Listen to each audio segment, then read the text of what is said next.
প্রিয় বন্ধুরা, আজও ছোট মাছের রেসিপি নিয়ে চলে এলাম। মাঝে মাঝে একটু ছোট মাছ না খেলে কিন্তু ভালো লাগে না। ছোট মাছ খাওয়া কিন্তু খুবই ভালো, আর খেতেও ভালো লাগে। কদিন ধরেই ঝোল ঝোল রান্না করছি। আজকে কিন্তু ছোট মাছের চচ্চড়ি নিয়ে চলে এলাম, মোরলা মাছের। চলুন তাহলে রেসিপিটি শুরু করা যাক।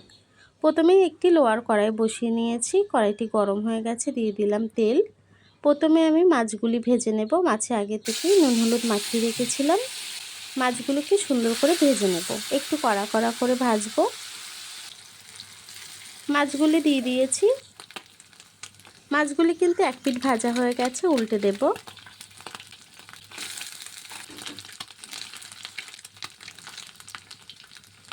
মাছগুলোকে উল্টে দিয়েছিলাম। মাছগুলি সুন্দর করে ভাজা হয়ে গেছে, নামিয়ে নেব।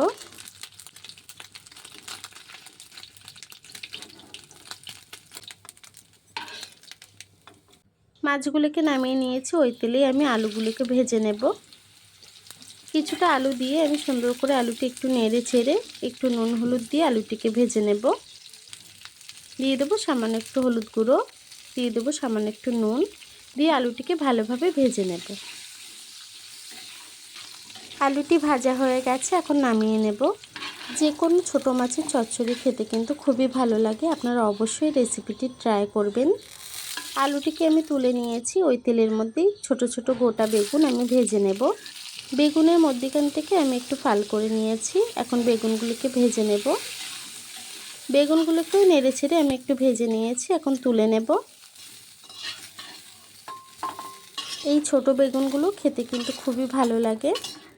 বেগুনটিকে তুলে নিয়ে আবারও তেল দিয়ে দিলাম দুটো এলাচ, দিয়ে দিলাম একটু গোটা জিরে, দিলাম একটি তেজপাতা।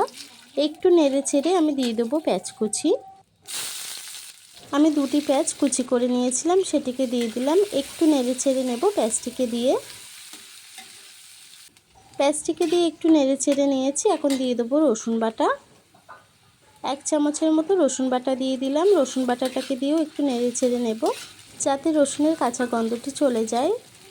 রসুনটিকে দিয়ে একটু নেড়ে ছেড়ে নিয়েছি। এখন দিয়ে দেবো জিরে বাটা। জিরে বাটাটাকে দিয়ে ওই বাটিটা ধুয়ে সামান্য একটু জল দিয়ে দিলাম, দিয়ে আবারও একটু নেড়ে ছেড়ে নেব। আবারও একটু নেড়ে ছেড়ে আমি দিয়ে দেবো কিছুটা কাঁচা লঙ্কা। রান্নাটি আমি কাঁচা লঙ্কা দিয়ে করছি, আপনারা চাইলে একটু শুকনো লঙ্কার গুঁড়োও দিতে পারেন। আবারও নেড়ে ছেড়ে দিয়ে দেবো টমেটো কুচি।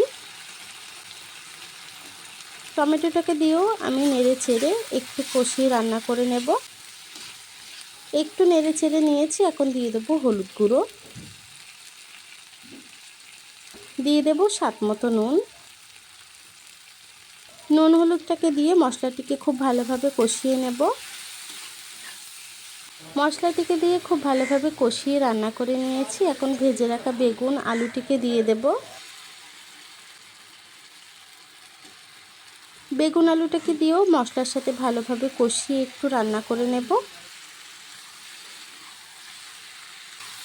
বেগুন আলুটাকে খুব ভালোভাবে কষিয়ে রান্না করে নিয়েছি। এখন আমি জল দিয়ে দেব। যতটা ঝোল রাখবেন সেই অনুযায়ী জলটি অ্যাড করবেন। আমি একটু মাখা মাখা রান্না করব। জলটিকে দিয়ে আবারও নেড়ে ছেড়ে আমি তরকারিটিকে ঢাকা দিয়ে কিছুক্ষণ রান্না হতে দেব।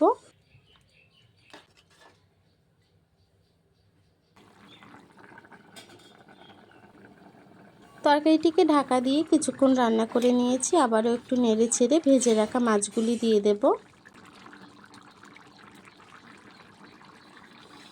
ভেজে রাখা মাছগুলি দিয়ে খুন্তি দিয়ে মাছগুলোকে ওপর থেকে একটু পাতিয়ে দেব। মাছগুলি পাতিয়ে দিয়ে আমি আবারও ঢাকা দিয়ে তরকারিটিকে রান্না হতে দেব। দেখুন বন্ধুরা, তরকারিটি কিন্তু রান্না হয়ে গেছে আমার। দেখুন একটু মাখা মাখা হয়ে এসছে, তলায় কিন্তু লেগে এসছে। আমি একটু নেড়ে ছেড়ে গ্যাসটিকে বন্ধ করে তরকারিটিকে নামিয়ে নেব।